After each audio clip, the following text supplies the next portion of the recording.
먼저 보여드릴 게 있습니다. 이게 쇠말뚝이라고 하는 건데요. 쇠말뚝을 뭘 한 거지? 휘둘렀나? 어떤 노인이 밭에서 몸을 잔뜩 웅크리고 이 쇠말뚝을 거기에 박고 있었다는 거예요. 큰 냉장고 박스가 있었답니다. 그 안에 시신이 담겨 있었던 거죠. 범인이 치밀한 듯 하면서도 참 허술하단 말이에요. 야, 이 사건이요. 정말 반전의 반전을 거듭합니다. 오늘 사건의 주인공으로 등장합니다. 학생인가? 가방 맨 거죠, 지금? 짝대기라고 불리는 그 짝대기가 나타나야 되는 거 아닌가요?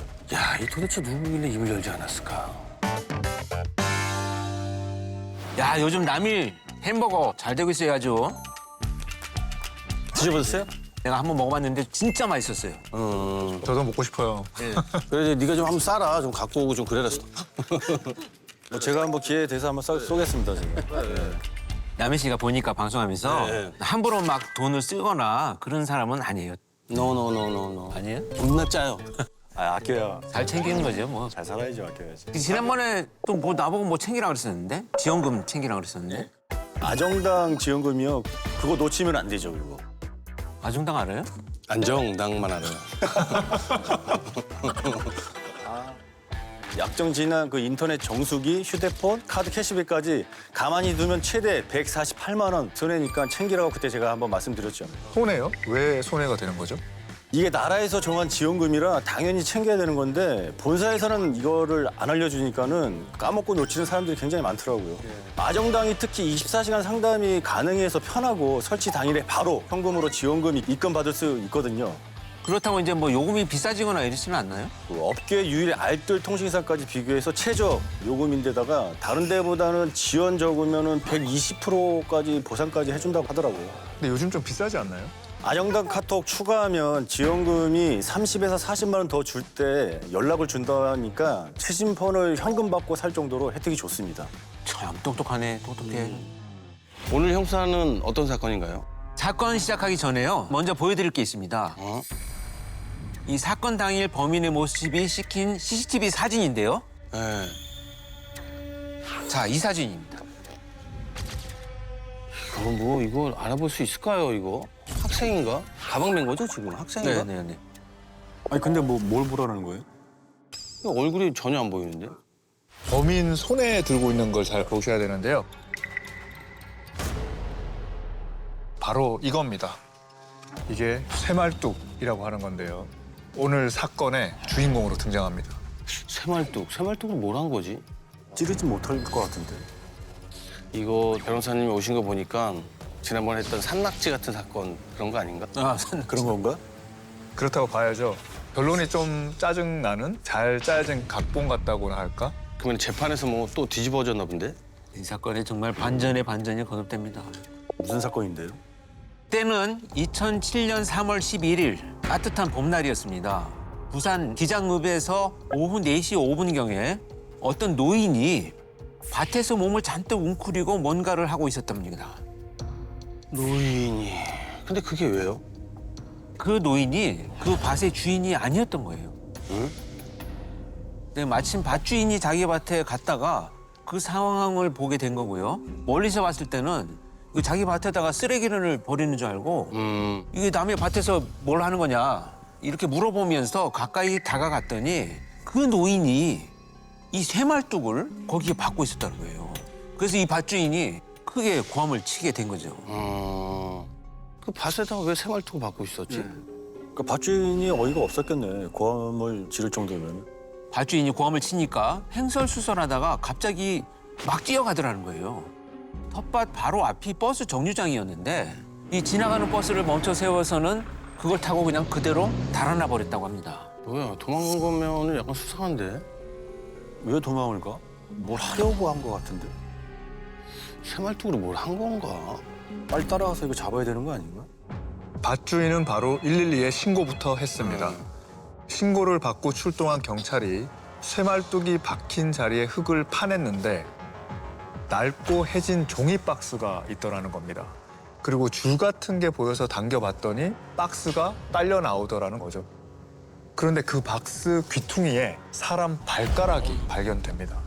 그럼 안매장을 남의 밭에다 한 건가? 그럼 시신을 묻은 자리에 쇠말뚝을 박은 건가요? 그 영화 있잖아요, 파묘. 네. 귀신이 묶어두려고 새말뚝을 연달아 그런 미신이 있었죠. 네. 안매장 해놓고 저주까지 원한이 있었던 건가? 현장은 어땠는데요? 90cm를 파니까 이불 더미가 나왔어요. 그런데 나일론 줄로 칭칭 묶여 있었다고 합니다. 그러니까 그걸 벗겨보니까 이불이 또 한 장 더 나왔다고 하고요. 그 안에 시신이 담겨 있었던 거죠. 야, 이불에 그것도 2장이나. 이불에 쌓여져 있는 걸 봐서는 집에서 살해했던 그런 얘기인가? 시신의 상태는 어땠어요? 시신은 심하게 부패돼 있었고요. 양손과 발이 전깃줄로 묶여 있었습니다. 그리고 겨울 옷을 입고 있더라고요. 내복까지 착용한 상태였고요. 야, 참. 근데 눈에 띄는 외상이 딱 하나 있었거든요. 바로 이마 위 두개골이 함몰된 상태였던 겁니다. 아유, 이런 두개골이 한번 어휴. 머리를 가격당해서 사망했을 가능성이 크겠는데요. 근데 신원은 특정할 수 있었어요? 안타깝게도 워낙 부패가 심해서 지문 채취도 어려웠습니다. 일부는 백골화가 되어 있었고요. 발 쪽은 미라화가 진행되어 있었거든요. 매장된 지는 약 한 1년 정도 지난 걸로 추정이 됐고요. 옷이나 치아 상태를 봤을 때는 키는 한 178cm 정도의 70대 전후 남성으로 보였습니다. 둔기에 의한 두개골 골절이 주 4인이라고 되어 있죠. 이 머리를 맞고 사망했구나. 아, 70대 전후라면 아까 그 도망간 논이랑 관계가 있나 본데. 일단은 버스 타고 도망간 범인을 빨리 잡아야 되겠는데요. 시신이 나오자마자 형사들은 바로 범인이 타고 도망간 버스 회사부터 찾아갔죠. 범인에 대해서 아는 거라고는 밭주인이 이야기해준 인상착의밖에 없으니까 버스 회사 사람들한테 범인이 키가 작고 배낭을 메고 있었고 가방 색깔이 어떻다라고 설명했더니 그 사람들이 아, 그 영감 하면서 아는 기사들이 있었다는 겁니다. 아, 그 버스를 자주 타고 다녔나?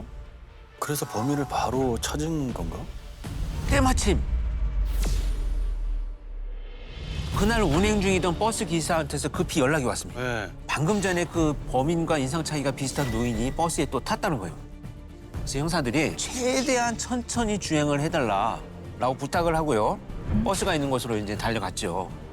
그런데 또 차가 너무 막히는 거죠. 네. 인근 지구대에 도움을 요청을 해서 버스 검문을 하면서 시간을 좀 끌어달라 이렇게 요청을 합니다. 그 사이에 형사들이 현장에 도착을 했고요. 범인을 임의동행합니다. 야, 다행이다. 이 버스 기사님이 연락 안 해줬으면 못 잡았을 뻔했는데 감사하네. 근데 범인은 혐의에 대해서는 인정을 한 건가요? 아니죠. 완강히 부인했습니다. 자기는 사건이 있던 어제 하루 종일 집에 있었다고 하는 겁니다. 그래서 형사들이 밭주인을 불러서 범인이랑 양자대면을 시켰는데 밭주인이 바로 이 사람이 어제 본 노인이 맞다고 확인을 해줬습니다. 본 사람이 있는데 우긴다고 될 일이 아니잖아요, 이건. 그 후에는 어떻게 됐나요? 그래도 자기는 사건 현장에 간 적이 없다고 끝까지 우깁니다. 그리고 바쁘다고 하면서요. 유치원 간 손녀를 데리러 가야 된다고 조급해 하더랍니다. 그래서 형사들이 집으로 따라갔는데 범인의 집이 부산이었다는 거예요. 기장에 있는 밭에서는 차로 1시간가량 떨어져 있었던 곳이죠. 기장 사람이 아니었구나. 근데 버스 기사님들이 어떻게 알아봤죠? 그러니까 워낙 안쪽이어서 그 밭 앞에 있던 버스 정류장에서 내리는 사람이 거의 없대요. 그러니까 이 노인이 여기를 자주 왔던 모양입니다. 야, 그럼 시신이 잘 있나 없나 그거 확인하려고 했나? 그래서 집에 뭐가 있었나? 시작했을 때 봤던 CCTV 사진이잖아요. 이 아파트에 CCTV가 있었던 거예요. 아니 하루 종일 집에 있었다고 했는데 쇠말뚝 들고 외출한 게 나왔으니 뭐 끝이네요 거의 뭐. 일단 이 CCTV에 찍힌 사진을 범인한테 보여줬을 거 아니에요. 뭐라 그래요? 그럼에도 불구하고 바로 인정을 안 했다고 합니다. 근처 온천에 잠깐 갔다. 가방에 꽂혀 있는 건 대나무다. 이 대나무를 버리러 간 거다 그래서 이런 말도 안 되는 핑계를 계속 둘러댔다는 거죠. 그런데 이미 전날 노인을 봤다는 버스 기사 진술도 확보가 됐고요. CCTV로 이렇게 외출하는 것까지 나왔으니까 임의동행 6시간 만에 살인 및 사체 유기 혐의로 긴급 체포를 합니다. 증거도 나왔으니까 체포해야죠. 근데 체포된 순간에도 범인이 굉장히 침착했다고 합니다. 말도 조곤조곤 대답하고 딱 하나, 땅에 묻혀있던 시신이 누군지에 대해서는 절대 입을 열지 않았습니다. 혹시 그 범인의 주변이나 아니면 형제, 가족들 실종된 사람은 없었나요? 일단 형사들도요. 혹시 노인의 가족 중에 갑자기 사라진 사람이 있는가를 네. 확인부터 해봤겠죠. 그래서 호적 등본, 가족관계 서류들을 다 떼서 봤더니 아주 의심스러운 단서가 하나 나옵니다. 의심스러운 단서? 뭐였을까 그게? 이때로부터 약 1년 5개월 전 2005년 10월 2일 날 범인의 아내가 교통사고로 사망을 했습니다. 근데 사고가 난 장소가 기장이었어요. 그 새말뚝을 박던 밭에서 바로 10m 앞이었다는 거예요. 어? 그럼 바로 코앞이네. 이게 뭐야? 아내가 죽은 바로 인근에 남자 시신을 묻었다? 이거 진짜 이상한 상황이긴 하네요. 형사들도 여기서 의구심이 든 거죠. 그래서 당시 교통사고 사건 기록을 떼서 살펴봤습니다. 범인의 아내는 12지장암 말기 환자였었습니다. 야, 12지장암 말기 환자였다고. 그러니까 거동도 불편했고요. 이미 시한부 선고를 받은 상태였다고 합니다. 그런데 여기에 이상한 정황들이 발견됩니다. 야, 움직이지도 못한 사람이 교통사고가 나다니 이거 그것부터가 좀 너무 이상한 거 아닌가요?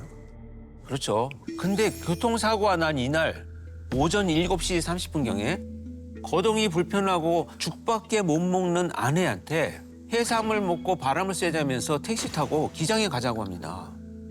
그리고 돌아오는 길 오후 4시경인데요. 택시 기사의 졸음 운전으로 인도에 차가 턱을 들이받는 사고가 납니다. 이때 이 아내가 사망을 한 거였습니다. 아니, 그럼 아내분이 사망할 정도면 교통사고가 꽤 크게 났나 본데요?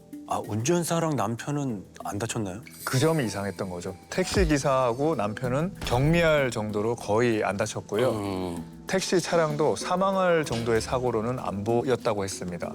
그런데 뒷좌석에 혼자 있던 아내만 목이 부러져서 사망을 했다는 거죠. 야, 이거 말이 좀 안 되는데. 어떻게 아내는 목이 부러져서 사망을 했는데 나머지 다른 사람은 어떻게 멀쩡할 수가 있지? 그리고 보통 남편이 몸이 불편한 아내랑 택시를 탄다고 생각해 보세요. 그러면 남편이 아내와 같이 뒷좌석에 앉는 게 일반적이잖아요. 그렇죠. 근데 이 범인은 아내를 혼자 오른쪽 뒷좌석에 앉혀놓고요. 자기는 이제 조수석에 앉았겠죠.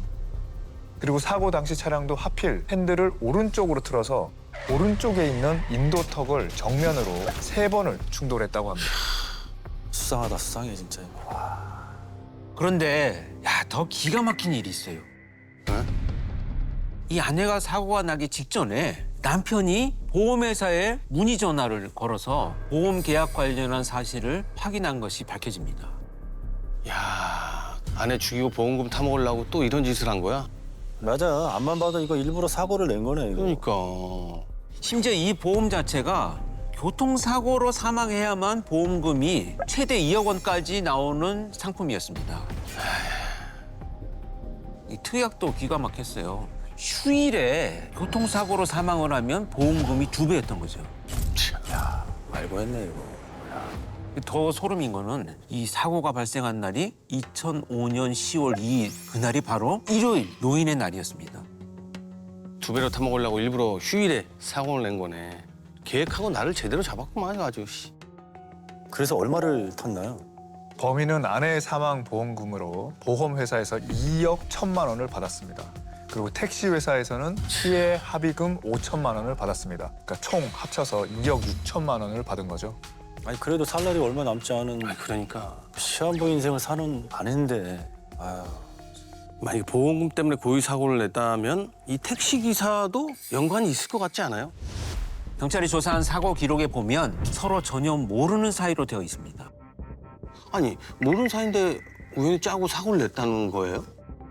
우선 교통사고 기록을 통해서 가해 운전자 정보를 확인을 했는데 그 당시에 과실치사로 구속이 된 걸로 나오더라고요. 그래서 구치소에 만나러 갔더니 구속된 지 42일 만에 집행유예로 풀려났다고 했습니다. 근데 이 택시 기사가 실종 상태였던 겁니다. 야, 실종 상태면 이거 좀 너무 수상한데요? 그럼 실종 신고는 되어 있었던 건가? 자, 이 택시 기사가 가족들하고 연을 끊고 산 지가 20년이 넘은 상태였습니다. 가족 없이 혼자 살고 있어서 실종 신고도 안 돼 있었고요. 혹시나 하고 택시 회사로 찾아가 봤는데 약 1년 전쯤부터 아무 연락 없이 행방불명 상태라는 거예요. 그래서 동료들은 일하기 싫어서 관뒀나 보다 이렇게 생각을 하고 찾지를 않았던 거죠.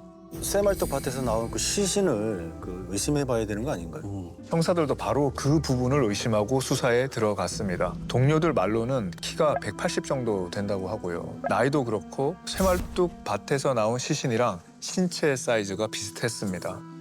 그리고 생전 치과 진료 기록을 떼서 확인을 해봤더니 동일인이라고 나온 겁니다. 택시기사 자녀들 유전자 검사까지도 했는데요. DNA가 일치하는 걸로 나왔습니다. 야, 맞았구나.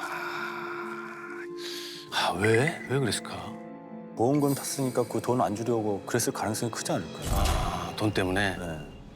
살해 동기를 알아내려고 형사들은 두 사람의 연관성을 다시 한번 찾아봤어요. 그런데 엄청난 사실을 발견을 합니다. 무슨 사실이야?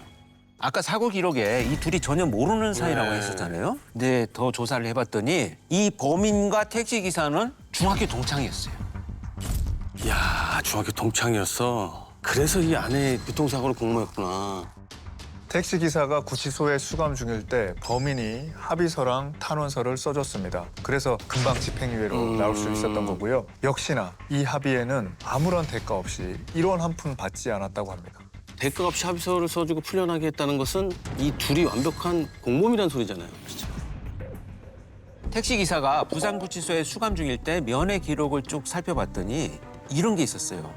면회 온 지인한테 범인 이름을 말하면서 그 친구 찾아가면 돈을 줄 거다. 이제 그런 말을 한 거죠. 택시기사가 출소한 후에도 3천만 원을 받을 것이 있다. 이렇게 자랑을 하고 다녔다고 합니다. 그러면 둘 사이에 돈 얘기가 오간 건 확실하네요.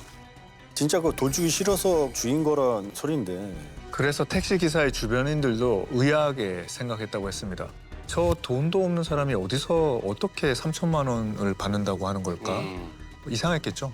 그리고요, 형사들이 이 범인의 아들을 만났는데 2005년 11월 초순경에 저녁 7시쯤에 택시기사가 범인의 아들을 찾아와서 이런 말을 했다는 거예요. 니네 아버지가 엄마를 차에 태워서 바닷물에 뛰어들자고 했는데 내가 차마 그렇게는 못하겠다고 했다. 그 이후에 어머니를 차에 태우고 기장에 갔다가 내가 차를 인도 방향으로 꺾어서 고의로 교통사고를 내서 어머니를 돌아가시게 한 거다. 이렇게 얘기를 했다고 합니다. 아니, 택시기사가 범인의 아들을 찾아가서 이런 말을 했다고요? 네. 근데 나중에 택시기사가 다시 전화를 해서 자기가 한 말은 거짓말이었다면서 했던 말을 번복했다고 했습니다. 거짓말이라고 하기에는 내용이 너무 구체적인데 범인은 이런 정황들을 듣고 뭐라고 했을까요? 정말 범인은 끝까지 부인을 했습니다. 예. 아내는 우연히 교통사고로 죽은 거고 택시기사도 자기가 직접 죽이진 않았다는 거죠. 뭐야, 자기가 직접 죽이지 않았다? 또 공범이 있다는 소린가? 범인의 말은 택시기사가 우리가 같이 공모해서 아내를 죽인 거니 택시회사에서 받은 보험금 절반을 내놔라. 안 그러면 가족들에게 이 사실을 알리겠다. 협박을 했다는 겁니다. 그래서 동구 범일동계 짝대기라고 불리는 살인 청부업자한테 300만 원을 주고 혼만 좀 내줘라 의뢰를 했다는 거였어요. 아니, 그럼 혼만 내줘라 했는데 짝대기인지 뭔지 하는 업자가 그럼 죽였다는 얘기예요? 아니 그럼 그 업자를 잡아와서 확인을 해보면 되잖아요. 사건은요, 2005년 12월 말 오전 10시경 벌어졌다고 했습니다. 가족들이 없는 틈을 타서 택시기사를 집으로 초대해서 술을 먹였대요. 그리고 그 짝대기라는 업자를 불렀어요. 근데 그 짝대기라는 업자가 술에 취한 택시기사의 복부를 주먹으로 여러 차례 때리고요. 쇠파이프로 머리와 온몸을 수차례 내리쳐서 결국 택시기사가 죽었다. 이렇게 얘기를 합니다. 그럼 그 이후에는 어떻게 한 거예요? 시신을 박스에 담아서 용달을 불러가지고요. 그 새말뚝 밭 인근에 옮겨다 놨습니다. 다음 날 짝대기랑 오후 5시쯤에 가서 시신을 안매장했다라고 주장을 했는데요. 또 그 다음 날엔 또 다른 인부를 데리고 흙 덮는 공사까지 했다. 이렇게 얘기합니다. 뭐야, 그럼 결국에 자기는 살해는 가담하지 않았고 안매장만 했다. 빠져나갈 구멍을 좀 만드는 그런 수작 같은데요? 그렇죠. 유기만 했다는 거죠. 근데 아까 피해자 시신에서 두개골 한물이 주 사인이라고 하지 않았어요? 저렇게 온몸을 때렸다면 골절이나 외상이 있었을 것 같은데. 그렇지. 여기저기 맞아서 죽었다고 하기에는 말이 좀 안 맞는데요? 맞습니다. 시신 부검 결과도 그랬거든요. 온몸을 쇠파이프로 맞은 게 아니라 망치와 같은 둔기에 의해서 두개골이 함몰돼서 사망한 걸로 밝혀졌단 말이죠. 근데 사실 생각을 해보면 어떤 살인 청부업자가 사실 미쳤다고 그 300만 원에 살인까지 하고 뭐 시신 안매장까지 도와주고 갔을까 싶어요. 어설프게 또 구덩이도 뭐 한 90cm 정도면 그래도 안 되는데. 사실 그 정도로 시신이 드러날 정도로 허술하게 했겠느냐. 심지어 아무도 없는 새벽에 매장한 것도 아니고 오후 5시에 눈에 띄기도 쉬운 시간대에 안 매장했다는 건데 이거 말이 안 되는데. 범인이 치밀한 듯 하면서도 참 허술하단 말이에요. 근데 집 안에서 그렇게 때려서 죽었다면 혈흔이나 DNA로 나온 거 아니에요? 안타깝게도 이 조사하던 시점이 사건 발생하고 1년이 지난 후였다 보니까 그 사이에 범인이 집을 이사했더라고요. 그래서 혈흔 반응이나 그런 검사는 진행해 볼 수가 없었습니다. 근데 이 범인은요, 굉장히 나름대로 똑똑하다는 평가를 받는 사람이었거든요. 젊었을 때 우편 공무원 생활을 또 오래 했고요. 외항선 타는 일도 했다고 했습니다. 은퇴하고 나서는요, 나이가 좀 들었지만 독학으로 일본어 공부를 해서 가이드 자격증을 딸 정도로 나름대로 유식한 사람이었다는 거죠. 야, 그렇네요. 그 시대에 공무원으로 오래 일하고 늙은 나이에도 자격증을 딸 만큼 공부를 했다면 보통 머리는 아니었을 것 같습니다. 게다가 평소 일기도 꾸준히 썼는데요.